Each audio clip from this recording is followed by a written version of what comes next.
ఆంధ్రప్రదేశ్ గత 50 ఏళ్లలో ఇంత వర్షపాతం ఎప్పుడూ చూడలేదని డిప్యూటీ సీఎం పవన్ కళ్యాణ్ అన్నారు. దాదాపు అన్ని రిజర్వాయర్లు నిండిపోయి వరద సంభవించిందని చెప్పారు.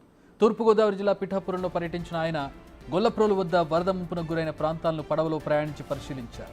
బాధితులు అధికారులతో మాట్లాడి తాజా పరిస్థితిని అడిగి తెలుసుకున్నారు పవన్ కళ్యాణ్.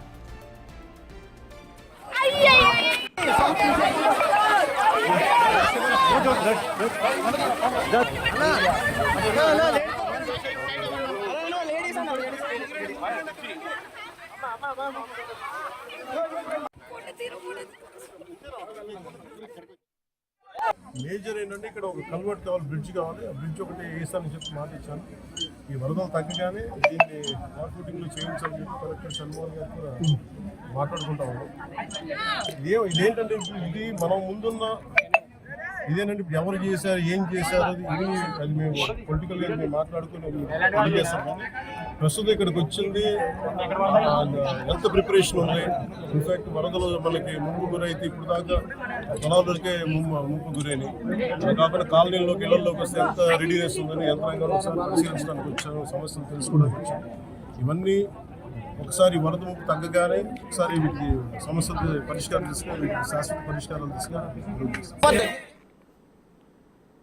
పవన్ కళ్యాణ్ పర్యటనకు సంబంధించి మరిన్ని వివరాలు తెలుసుకుందాం. మా ప్రతినిధి శివశంకర్ ఫోన్ లైన్లో జాయిన్ అవుతూ ఉన్నారు.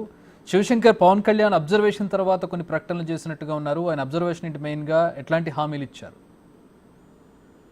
Thank you Chakri. ఏదైతే పిఠాపురం నియోజకవర్గం గొల్లప్రోలు వద్ద ఆయన ముంపు ప్రాంతాలకు ఎక్కడైతే వెళ్ళారో అక్కడైతే కూడా అలవాటు ఏదైతే దీనికి సంబంధించి ఇది లోతట్టు ప్రాంతం ముంపు ప్రాంతంలోనే జగనన్న కాలనీలు ఇచ్చారంటూ కూడా ఆయన చెప్పుకొచ్చారు.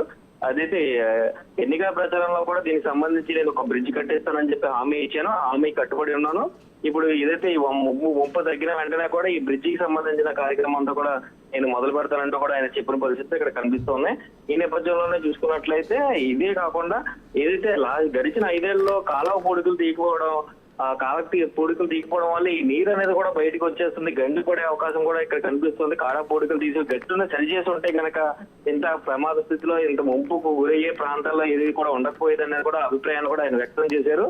ఈ నేపథ్యంలోనే ఇదే కాకుండా జిల్లాలో ఇంకెక్కడైతే ఇలాంటి ప్రాంతాలు ఉన్నాయో వీటన్నింటినీ కూడా సరిచేసే వర్షాలు కానీ వరదలు కానీ తగ్గిన వెంటనే వీటన్నింటి మీద కూడా పూర్తిగా ఒక దృష్టి పెట్టి సమగ్ర పని చేసుకుంటూ కూడా ముందుకెళ్తా ఉంటూ కూడా పవన్ కళ్యాణ్ చెప్పిన పరిస్థితి ఇక్కడ కనిపిస్తున్నాయి. Chakri, all right, thanks for the update Shivshankar.